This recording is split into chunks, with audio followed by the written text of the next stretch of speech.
Social media people that love to do social media shit, we could use your help, and we're hiring. If you work in social media, we could use your help. And you're hiring. We're hiring. Like, hey, you hire us. Come work for us, and you hire us too. Yeah. How about if you just do a good job, we'll pay you, and we'll get everybody else to hire us that way because they're doing a good job. Yeah. So Go Riot will be at the Doll Hut on the 20th with the Mentors and Carpet and El Nada. That'll be fun, and we'll be shooting the night out with Go Riot, and the next day we'll be at the good old Redwood, man. We'll be back at the Redwood with the Rockets. Nice. So that'll be sick. Yeah. And we're on at 2 p.m. Nice. in Los Angeles, party time, and we'll be shooting a night out with I guess we call that a day out with it'd be a day out with Go Riot. With Go Riot. So day drinking with Go Riot. So come on down, man. I do love shooting these night out with Go Riot because you see what you don't see. Yeah, you see the shenanigans that goes on when you're not paying attention. When I'm not, because I pay zero attention. I pay attention to the bar and the stage. Nice. And that's it. Yeah. And that's all I pay attention to. And it's fun to see all the shenanigans that goes on, around that. You know. It's fun. It's fun. I like it. And people love, it's people like behind the scenes stuff a lot. Like I know I do. The behind the scenes stuff. I know I do. I love it. That's my favorite. That's the one thing I miss about DVDs. I miss all the director commentary. Wasn't those great? I love the director's commentary. That's stuff. To be honest, that's kind of what got me into recording. One of the things is I saw a little thing on YouTube way back in the day when YouTube was starting. Yeah. And it was when they were recording Golden Age of Grotesque. Okay. And it was with Trent Reznor. No, I'm sorry, not Golden Age of Grotesque. It was Antichrist? I think it was Antichrist or Hollywood, one of those. Oh, might have been Hollywood because that's beginning of YouTube days. Yeah, it was when they were shooting that in the Manson house. There was a Manson house that, not Marilyn Manson, but Charlie Manson. But anyways, they were showing a little video of Trent Reznor and Marilyn Manson working on the record. That's cool. And it blew my mind. They're two geniuses. Yeah. And when I saw it, I go, it blew my mind because Manson has this persona of being this drug addict mess, which is what he puts out there to the families. In his working environment. Yeah, it's all bullshit. Yeah, you can't be a fucking genius and be that successful and be a complete and total drugged out mess. Right. Marilyn Manson, Brian Warner is his real name. And Brian Warner is a fucking workhorse. I mean, he works very hard. He may have days where he plays after he's been working that hard. Of course. Like I tend to not believe a whole bunch of these biographies. Yeah, because that's what sells. Yeah, I mean, I'm not that I'm discounting the fact that you may have overdosed, but you got that album finished. Yeah, the overdosing is bullshit on a lot of accounts, in my opinion. And when people say overdosing when they die, I don't say overdosing. I say you're poisoned because you took a bunch of nonsense. You poisoned yourself. You poisoned yourself. You didn't overdose. Yeah. Because you didn't overdose on this one drug. You poisoned yourself with stuff. Yeah. But watching that I think that changed my life. That made me a huge Manson fan, and to watch him work in this environment, it was very businesslike between him and Reznor, and they were brilliant. The way Reznor would just reach over to the keys and he wouldn't even look. He just boom, and Manson would go, nah, if I can just, and then Trent goes, no, I got you. Boom, like that's they're it. reading each other's brains. Right, that part where that song. Anyways, I don't know what song you're talking about. You're today I'm pretty, tomorrow okay. Whatever. All right. But I watched Reznor play the just add that little just that little there. thing, and watch the two of these. It puts you over because if you're someone who loves quote unquote shock rock or punk rock or whatever, and you see and you want to be a producer or whatever, and you watch these two geniuses work, it's inspiring. Yeah, to say the least, it's inspiring. And I dig that one. And that to me, it just shot up in me. It was fire. There's another great one with Trent when Trent produced the Earthling album with David Bowie. and there was a whole Trent like, box with set. Bowie, huh? There was a box set that had like DVD footage of them, and it's amazing to watch their two minds work together. Right. It was really fucking cool. Because what sells, guys? What sells is this persona that they're this drug addict genius, Yeah. right? To where they don't have to work and they just show up to the stage and they kill, right? That's not the truth, guys. Yeah. These guys. Sorry, being that good is a lot of work. Let's say Bowie or let's say Manson, right? They don't get to be that successful and have those many albums and brilliant albums without working all day long. Yeah, all day long, without being hustlers and kicking their asses. And they love to make documentaries on how they were a drug addict and they had to go to rehab and all that shit. That's just a sell. I mean, it's not to say that they didn't do that. Of course, but sure. There's a Sure. For those that work hard tend to play hard too. Yeah. If you take some downtime, Sure. you know, Well, you might get a little deep into shit. Or sometimes you have addictions that help you stay creative and help you keep working. That's a fact. No junk, no You soul. But there's two quotes from two bands here, and they said the same quote, which is interesting. These are two bands that I really like. Dropkick Murphy says, like when they started getting successful, because Ken Casey was a bartender before he started. And he was a bartender, like, I'll just play this stupid party, right? Turns out they're fantastic. But basically, when they started actually making money at doing this thing, he felt bad that it's weird that I'm making money and I don't, because he's not used to not doing a 9 to 5. Yeah. Right. And because he worked on the docks, he worked on, whatever.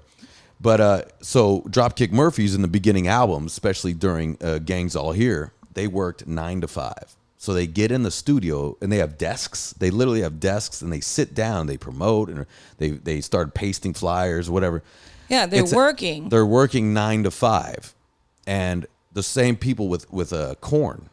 Korn said the same thing. What we started doing was having rehearsals 9 to 5 like businessmen, because we go to work. Yeah. We're used to just going to work.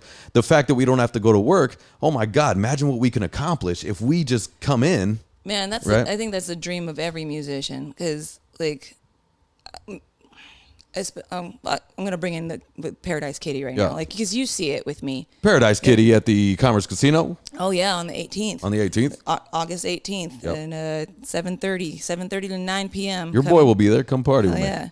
So, but anyways, like, Rachel and I, even after we're done with our work day jobs, like you see it, I wake up an hour and a half, 2 hours early sometimes before I go to work, so I can get in 2 hours of work with Paradise Kitty. Then I work for 8 to 12 hours. Then I come home, clean up the house and do stuff, and then I'm still sitting on the computer for another couple of hours finishing up my Paradise Kitty work. It's another fucking job, man. It's a job. And if we could, like, you work all day with the band. You work tirelessly with your music and shit. If for us to find musicians that are like, if we were all actually were able to just be musicians, would be amazing. And actually, I'm working. I would love that. On that is a dream of mine. Wouldn't to be able amazing? To just hire it. Go look. Y'all are quitting your jobs right now. Yeah, and we're just working. And we're working 8 hours a day. Yeah. We got one person that's working promotions, one person that's working on advancing for tours, one person. If I start making that much money, where I amazing. can pay the whole band, but the band may hate it because I'm like, look, no, we're working. We got 8 hours in. Yeah, we're doing 8 hours, guys. Do 8 hours of that shit. Yeah. Like planning a tour is countless hours, fucking hours. Man. It's longer nowadays too. It's yeah. harder nowadays. It's harder to book a tour these days than it used to be 15 years ago. Really? Why do you say so? Big time. Oh, big time. Well, if I'm going to say from my memory, from playing in punk bands and things like that, is 15 years ago, even longer than that, it was easier to say, I'd go, hey, I'm a band from Los Angeles. I need to come through. Usually the club's in. They're just in. Yeah, but I mean... And nowadays, they don't give a fuck. Nowadays, it's like, how much can you draw? Do you have a draw? Like, no, I'm not from your town. Yeah, you're like, I need to jump in on. I need to jump in. Already it used set bill. It used to be, hey, I'm on the road. I need to get in. Yeah. They'd be like, fuck yeah, we're in. No problem. I guess so. It was almost a gimme. I'm a band from Los Angeles. Yeah, It was a gimmick. you just go, hey, I'll play the opening slot. We just need to fill in this date. Not only that, though, a band from Los Angeles was big in that's America. true. In America, a band from Los Angeles was. I go, hey, I'm coming through, because a lot of times when I was playing in Shot Down, we'd get there and we'd see posters Shot Down from Los Angeles. Like it was just because we were from Los Angeles was part of the deal, and there were good shows. Some were bad. We would get them with Rue, like Rue from Hollywood, California. Right. Yeah. Now nobody gives a fuck. There's Yeah. definitely not a give a fuck. Plus, it's like, hey, I need you to draw, and it's like, well, we don't draw in Walla Walla, Washington, And you know. Yeah, and then they go, well, what are your social media numbers? Oh, that kills me. Like that one sucks. To this day, that kills me. Like I can fucking slay a room and get a shit ton of people there, but you're not going to hire me based upon the social media numbers. And I understand too, from a business standpoint, is you do need followers, and you do need that is a you know, I understand. Especially having followers in their area. Right. I understand. That's what they're going to go, 100%. and they're going to go look at your numbers, and then they're going to go and they're going to look to see who lives in what certain area. Like that's easy to do on Facebook. Right, because it used to be the club would draw no matter what back in the day. But that doesn't happen A lot anymore. of clubs would just draw, and there was a promoter. And There there was was- somebody called a promoter. The thing is, the bands would have to send in. They would have to send in audition tapes or send in your demos, Yeah. so they could hear what you sounded Yeah. like. Or you would have to audition live for Right. the talent buyers. I remember that. Yep. And that I think that Which I never passed the audition live. I never did. I think that that dissipated in the very beginning of me starting to play. So in the late 90s, that dissipated, and it became a whole pay-to-play situation. And then social that's a media rough took one. over. Then you get the early 2000s, and you got things like MySpace and Facebook. And they're like, The MySpace one was interesting. we had great numbers on MySpace. We had great numbers at first, man. I remember my friend Pat set me with a MySpace page, and because I didn't know how to do it, I was like, "Bro, I need you. Can you just build me a fucking MySpace page?" That was my friend Mandy. And I go, and he goes, "Yeah." And so I go, "Hey, we're playing over here," and he posts it and sends it out. Place was packed full of fucking punk rock kids, out of control. And we were like, "This MySpace thing is out of control." They became holy, MySpace parties. Like, holy shit, man! And then it just became nonsense. Well, it became because everybody else, like, Well, now, because now all of a your sudden- moms are on MySpace. Well, and- your moms are on MySpace. All of a sudden, people have MySpace bands. People have MySpace things, right? So it's the same thing as like Facebook, YouTube, Instagram. There's musicians that are just Instagram musicians, right? yeah. So they're like, watch, and then they're getting 1 million views, but they don't make a record. They don't do. There's many musicians I ain't mad at that it. I know I ain't and mad I at it. see on social media, and I go, "You're an amazing player, but I only see videos of you playing in your bedroom, nothing of you up on Well, stage." because they can't play with a band. Let's be honest. They can't play with other people. And then the ones that you do, like you see little like clips or reels, you'll see 30 seconds of them up on stage, and you're not. There's The no fake stage. Yeah, The fake stage. There's no. Well, no, like I'm thinking of I people. see those. I'm thinking of people in particular.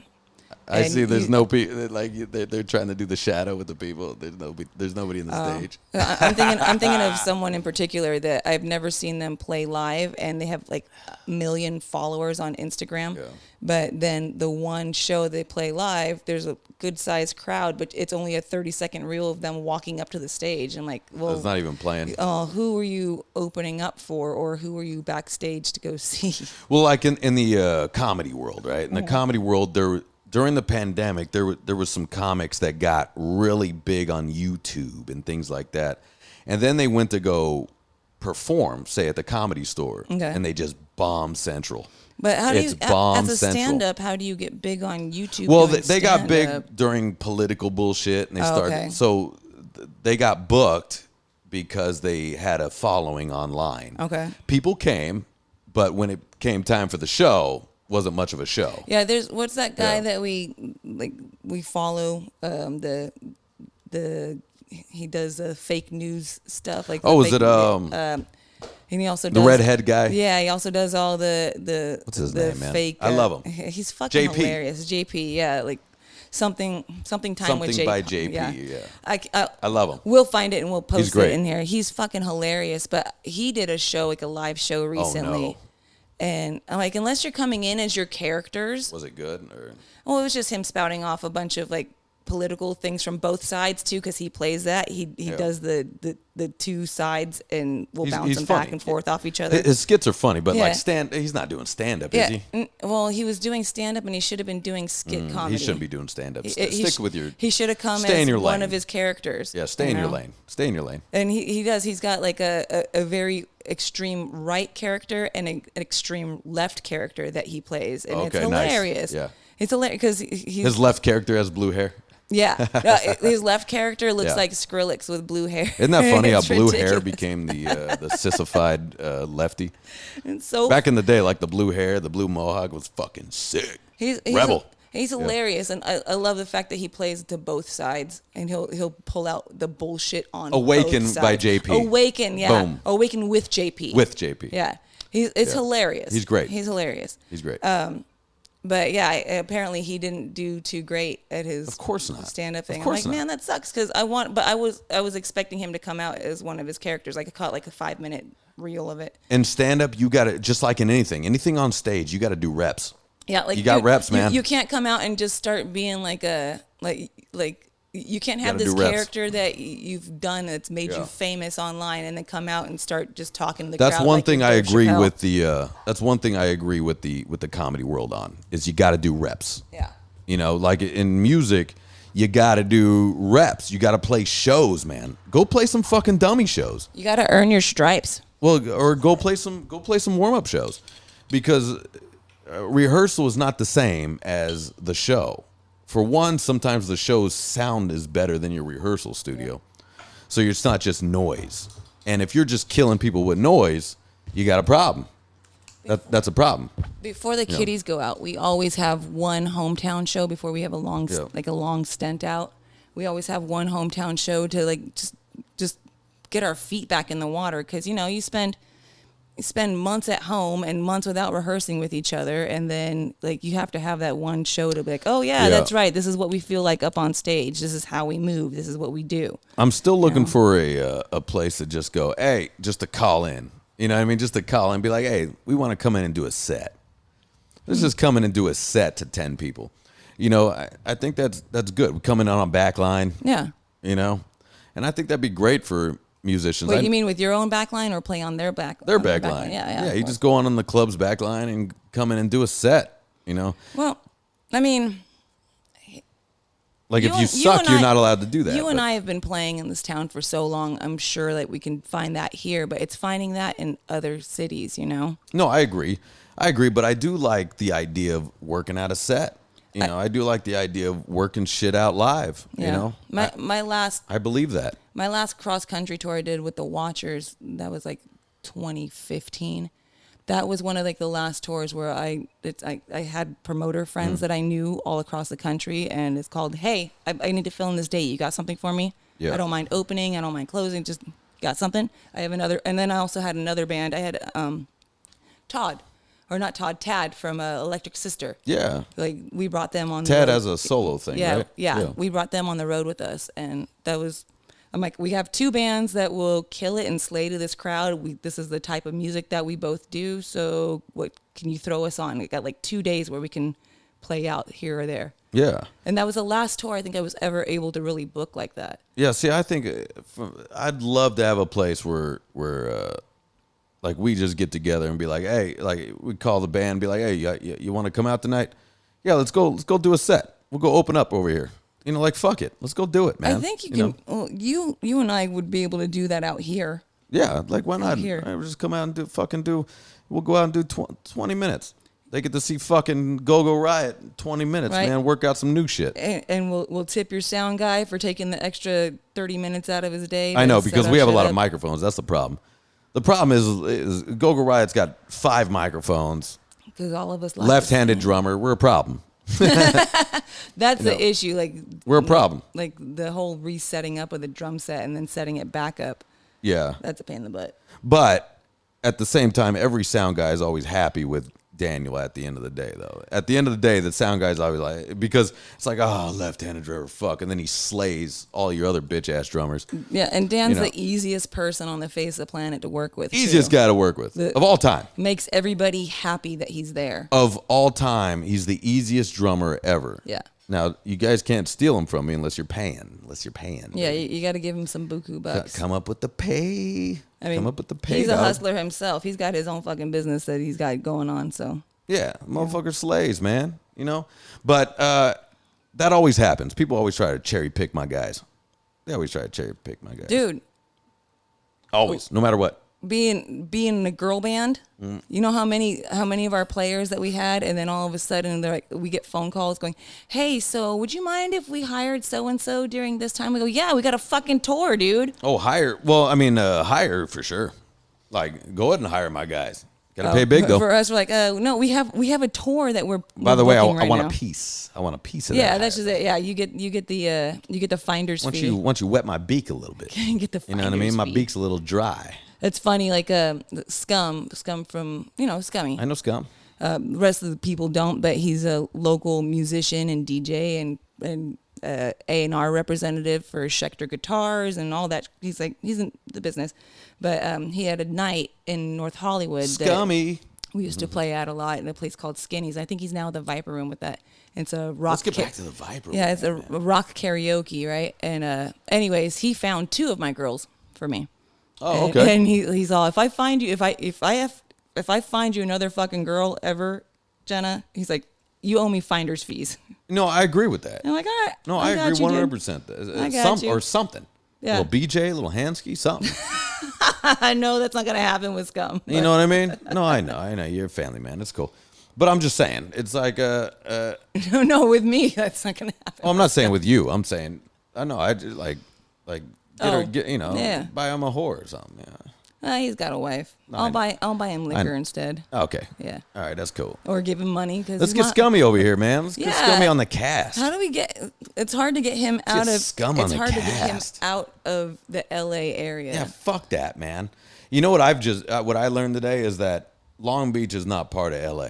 No, well, I know you guys. I know it's LA geographically LA County, but Long Beach. I've been saying this a couple times. This is the second time I got it today. Long Beach ain't part of LA. No. Don't involve us in your LA bullshit. Well, Long Beach made that very clear when over the pandemic they got themselves their own health code. I got that today at the barbecue. Stop involving us with LA.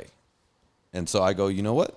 I'm with you. That's the second time I heard that. Long Beach doesn't deal with LA Unified School Districts. It's Yeah. Long Beach Unified School Districts. So Yeah. therefore, it should no longer be thought I like of it. LA. I like it. You know what? I like you're sovereign. Yeah, you're a sovereign state. You're not Orange County. You're not LA You're not County. LA County. You're just Long Beach. We're ourself. Yeah. Yeah, go fuck yourself, man. I like that. That's the other thing I was telling. So I'm done saying LA. I'm from LA. Long Beach. Long Beach, bitch. You've never said you were from LA. No, I do. I've said that many times. Really? Where are you from? Los Angeles? Like if I'm like I was just talking about because over at Drew's house, their big Tombstone house. They make Tombstone trips all the time. Cool. Drew and his mom. Oh, are they going to come with us on my birthday I don't know on the birthday, but they do have a yearly trip coming up that we're gonna go up. in October? I don't know when it is actually, but That still sounds fun. But we were just talking about it, and I was talking about how when I went up to Tombstone, they'd be like, "Where are you from?" I go, "Los Angeles." They go, well, "Welcome to America," right? And I told them that they said that, and they go, "Yeah, but you're not from Los Angeles." I go, "Well, no, I am." They go, "No, you're not." I go, "Well, I am. You know, you're from Long Beach, no, L.A. County." They go, "No, stop," and that's the second time I've heard that. I mean, I've never. Long Beach does not want to be identified with Hollywood at all, man. That is a fact.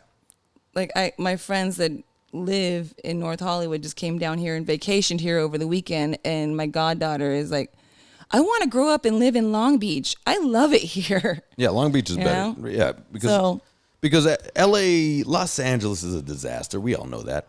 And There's a reason why they make Hollywood's movies a fucking disaster. like yeah, Snake Clifton, Escape from L.A. it could be, yeah. Well, I mean, L.A. is definitely a disaster right now. I mean, it's no fun. Nobody's having fun. No, it's becoming a dystopian future. Is what that is, man. It's scary, man. It's creepy over there. Like, it's funny. You can acclimate yourself to Los Angeles, and you get used to all the tents and all the harassment and all the bullshit that you're dealing with every day. And then you move to, say, like I know a girl that I just met a girl. It's a girl that my boy's dating. Anyways, she just moved from Hollywood to Huntington Beach. She's like, oh my, and day. Yeah, she goes, oh my God. What the fuck bullshit was I She's like, dealing why with? was I ever living in Hollywood? It's so bad. Listen, you know, I'm a girl who was born and raised in LA County, but I grew up in a very nice town on the outskirts of northern LA County. Yeah. And I would do all my time just, as a teenager in Hollywood and in Los Angeles and downtown and stuff. And I loved LA. Me too. Like growing up, I loved LA. It was beautiful, but it just hit a shithole the last couple of years, and it sucks. It's became. I used to love the fact that it was slightly dangerous, but now it is completely dangerous. Well, I'm going to say something. When we say it was slightly dangerous, there was definitely always shitbags on the highway. That's a fact. But Hollywood had some great parties, some great camaraderie. Yeah. We're talking about we can just go up and go do some shows. We were able to just do that and party and see friends on a nightly basis. We just walk out the door and there's friends to see on a nightly basis. That's beautiful. That's a beautiful thing. And there's still parts of that is very alive in Hollywood, but Hollywood is now being bought up by all these hotels and stuff, and so people like the rent. The rent has gone up. Rent, drinks, rent, food. $4,200 a month for some of my friends to live out there. Not only that, like after parties was a thing, and just parties in general. Now people are afraid to have parties. They're afraid, and people aren't going to go anyways. But that's true. People aren't going to go anyways. But there were these cool Hollywood parties. Yeah. And when I say cool, not douchey, but like it was fun to go to these parties, and there was definitely debauchery going on. There was definitely drugs, whatever, right? But now people are actually very afraid to have these parties and have strangers in their place or whatever, right? There's definitely a change to that, 100%. Yeah, I get that. I'm surprised, like, there's only, like, one club night that has lasted for so long, and Bar Sinister is that. Yeah. And I think it's because it still keeps... It's not the same, no. Oh. It can't be. To be honest, I don't know. I haven't been. Yeah, I haven't been to Bar Sinister in probably there's no way 7 years since before we first started dating. I used to look. Before I moved to Hollywood, I would look up Bar Sinister, and I'd look up the clubs. I'm like, man, I can't wait to right. Go to Bar it was a fun. It was a fun fucking party every Saturday it was a party. night, Yeah. and they're still going strong though. They're still going strong. They made it through the whole pandemic thing. I think they're going strong they're all because goth kids because they liked wearing the masks because they were wearing those masks before all that shit. Sure, I think there's that, but also I think Bar Sinister made a couple bucks. They can take a hit. Yeah, exactly. They're able to take a hit, but because ultimately, here's what I need to let people understand. Ultimately, these goth parties or whatever, right? Mm-hmm. It's a business. Yeah, it is. You have to make money in order for these things to happen. Yeah. So if they're not making money, you can't have these shows. Yeah. And I notice I see a lot of chatter, a lot of nonsense about the business part of some of these events and things like that. Like, guys got to make a living. Yeah. We hired these bands and these bartenders and these waitresses and these go-go dancers and these DJs, and we rented out this spot and all of That's the why gear. the go-go dancers are not as good looking as they used to be. Because you can't afford the good ones anymore. My homegirl's dancing there next week. Oh, I'm sorry. Is she hot? Let's take a look. You know her. Can I? Oh, well, she's probably hot. You know her. If I know her, I only know hot chicks. Malice. Oh yeah, she's a piece. Yeah. She's a piece, man. She used to do the clitar. Yeah. Yeah, she did the clitar at the fucking strip club, man. She's awesome. She a piece. Yeah, she a piece. Dog enthusiast. She likes dogs. Animal enthusiast. Badass dancer. That girl can do some shit on the pole that I've Yeah. She's an athlete. When I look at that, like, that is, it's not a sport, but it's an art form that takes immense strength. You know what's funny is my names are so bad, but I know a stripper who is a goth stripper, and she worked at the club that was near our place in North Hollywood there. What's Star Garden maybe? Star Garden. She is incredible. I took Hans there one time to go see her dance. Oh, nice. Right? and she's incredible. And I can't Lillian, I think her name is Lillian something. Her and her man do this fucking Lillian show, but the shit she does on the pole, like never mind the cans and everything, right? Yeah. The shit she does on the pole is amazing. Yeah, she's an acrobat. Now, do people care? I don't know. Does that make you extra tips? I don't know. But I prefer a show if I'm gonna. I think so. Right. Sure. My homegirl Heather, like Sure. I had a couple of pole dancers in my. Heather, what? She is now with my buddy Ralph. What's the last name? Oh, this is her real name, Mugler. Oh, okay. Yeah, this is her real name, and she was. What's the fake name? I don't know what her dancer name used to be. She actually now she just teaches, or she used to teach over at Planet Hollywood in Vegas. I'm trying to get at dance. something. That's why if it's somebody I know. I don't think you know her, but And I wouldn't say it on the mic she's in anyways, she's in one of my Genocide and the Watchers videos, and she is just, she's an acrobat on that. Like she does these weird things with her body where she climbs up it like backwards and It's amazing. crap. It's amazing. It's strength. Like that girl is one of the strongest women. Let me I've ask ever you seen. something. We have we're gonna do 7 more minutes of this podcast. Okay, and then we're just gonna talk afterwards. But let me ask you something. Is it you're still a stripper, right? You're still a stripper. And I'm not saying that as she would do more competitions. I think that she stripped at as one time. As I've gotten older, I really it's a weird. I'm trying to find the words. As I gotten older, I admire strippers more. I wouldn't say maybe not admire. I don't look at them as maybe less than, I guess, as I used to. Okay. Now that I've gotten older. See, I don't know if she ever stripped. I know that she used to teach. Like she taught. She does. Right. She teaches pole dancing. Like it's over almost it. different if you're an incredible dancer. Yeah. Than just that's broad taking your top off. That's very true. If the don't know. stripper's an Yeah. amazing dancer, then it's entertainment factor. Yeah. But with her, like she wasn't. I don't know if she was ever a stripper. I know she taught at a bunch of they do the goddess fitness studios where they would teach how to do acrobats on the silks in the air and the aerial. Oh yeah, the hoops silks, yeah. And pole dancing. Like it was all acrobatics. By the way, the strength in that. Yeah. It's incredible. Yeah. Like Ariel, my guitar player, she does. I've seen it. Yeah, she does the. She's hoop. great. Yeah. She's amazing. Yeah. And she incorporates her guitar with it and gets gigs doing that shit. It's amazing. Yeah. God bless you. And, well, the Take your top off, you make more. You knew that was coming. I knew it was You coming. knew it was coming. She would laugh at that too. She'd be Take like, your "Oh top yeah." off. But why? But why not? She'd go, "Me and my raisins." Why not? She calls them raisins. Yeah, we call whenever we room together, all yay, itty bitty titty committee. Is it itty bitty or are you just finding a word? No, it's what is just, itty bitty titty? Is that under a C? Yeah. Both she and I have the same cup size. Oh, you do? Yeah, even though we got different chest You got the same size. cans? Because you got nice cans. She's got great cans. She does. She got good cans. Yeah. Oh, look at you guys. Look at you guys go. Well, That's the best advertisement right there. We're girls. Paradise Kitty. You know what I mean? We're girls out on the road. Best cans. We change in front of each other. Actually, Who's got the best cans in the band? Oh, Who's got the best cans? Rachel. Really? She's got amazing, Really? beautiful. Rachel, you natural got good boobs. cans? Oh my God, her boobs are beautiful. What size? What size are those cans? I don't know what size, but they're beautiful. D? Are they a C or D? I don't know, but they're beautiful. Nipples pointing up? Interesting. She's got perfect. See, I say on the next show, you guys do a topless.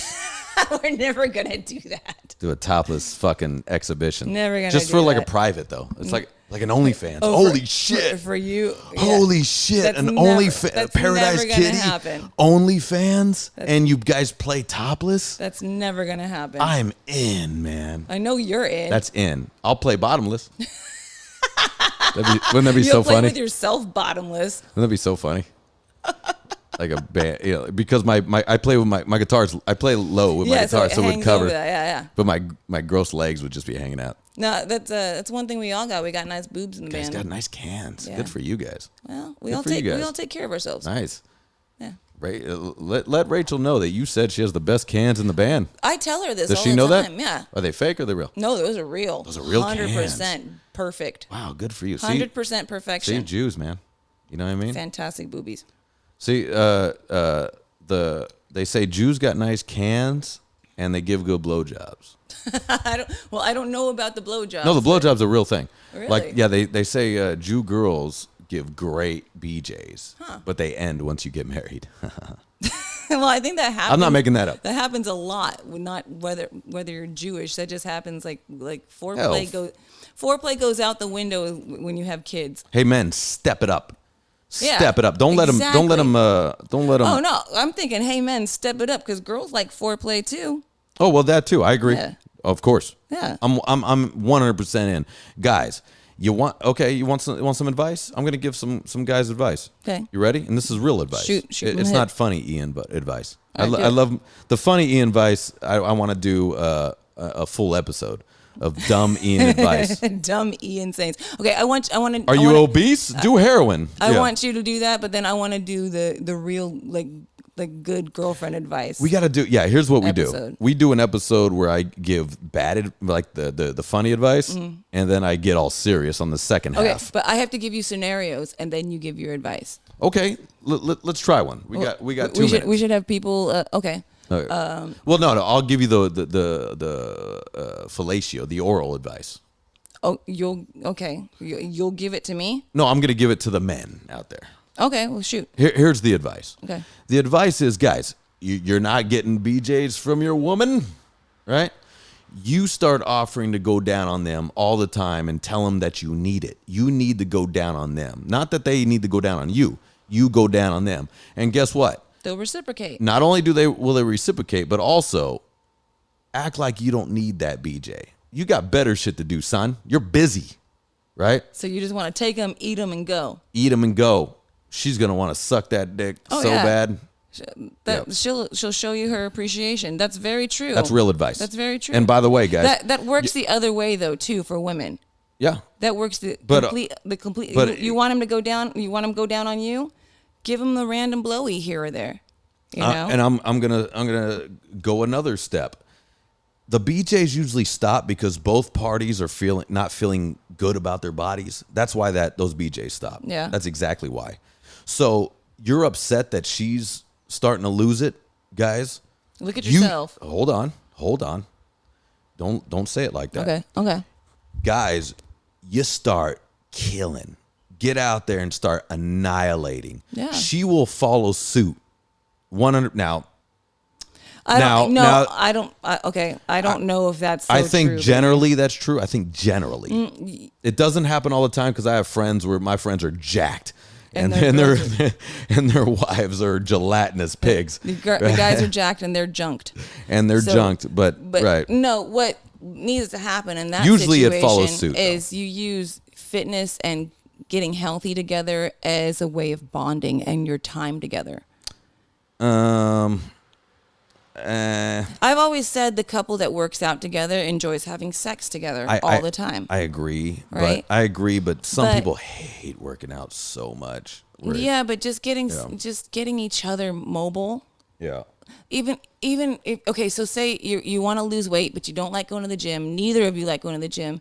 Why don't you, after every meal you have together, go for a long walk? And use it as your time to talk and be with each other. And even if you have kids, then it's forcing your kids to get out there and be active also. Yeah. Sometimes the talking is, yeah. Well, if I'm going to give real advice, because here's what I figured. Okay. There can't be relationship advice with male and female at the same time. It doesn't work. Also, you and I are not looking at things from a situation of parents who are busy and tired. Well, but no excuse. I agree. But if I'm going to give you advice on, if anyone gives a fuck of my advice, but the advice would be step it up because she will follow suit. And if she doesn't, then there's no excuses. There's no excuses. Because if you're a mess and you're all upset about your girl being a mess, step it up and she'll want to join you. She just wants to join you. She wants to be with you. Yeah. And if you're in that gym all the time or in running, whatever the fuck, she wants to join you and say she's too slow. So be slow with her. Yeah. Fuck it. You know what I mean? Steps is steps. You still burn the same calories. If you want to stay in the marriage, and then my next advice, if you don't want to stay in the marriage, get the fuck out. It's expensive for a reason. Pay that money. Get that loan. Get out. Serious. Get out, man. Get out now. My advice to all of this for any long-standing, long-term couple is if your better half is telling you that he or she is excited or wants to be with you right then and there, even if you don't want to be there, I'm not saying it's like a rape situation or anything, but the more you say yes to your partner, the more they're going to want to ask for it, and the more they're going to want to be with you, and the better your sexual life is going to be together. So, and most of the time, like, even if you're tired, you end up being happy that you ended up having sex, because what's a random orgasm throughout the day is going to perk you right back up, right? That's a fact. So even if, or as Drew said, facts. yeah, those are facts. Yeah. Like, if he wants it but you're too tired, give him a blowjob, and then you're going to get turned on. Or just jerk off on her belly. Or give him a hand job or something, and you're going to start to get turned on in that little I'm act. getting turned on. Yeah, there you go. And you're going to get turned on in that little act, and then you're going to end up having sex quick, and you're going to be happy that you did. Right. I do want to do these relationship advice. It'd be funny. Ian and Jenna's relationship advice, right? Two people with no kids. Yeah, relationship. But it doesn't matter. I'm not giving you guys a pass because you got kids. Believe me. I know you got kids, but I bet you I still got more shit to do than you with all your kids. You know, I would think So- sneaking around would make it even more exciting, but Yeah, well, you mean like with other people? No, sneaking around like from your kids and hiding Oh, yeah. and having sex in the laundry room. Yeah. But then, like, the hard thing for us women Yes. is that we have mom ears. So as soon as one glass breaks, we go, "What the fuck?" You know, Yeah. it takes you out of it. But you just gotta stick That's- to the that's end. what I and have do with a the dogs. quickie and finish. That's what I have with the dogs. get I go, that- what the fuck was that? Yeah, just get that quickie in. Get that quickie in, Get guys. that laundry room quickie Guys, in. we're out. We're All gonna do a Ian and Jenna advice. I want to give you bad advice and then give you good advice because my bad advice I think sometimes is good. right. We're out, guys. Late. Cheers.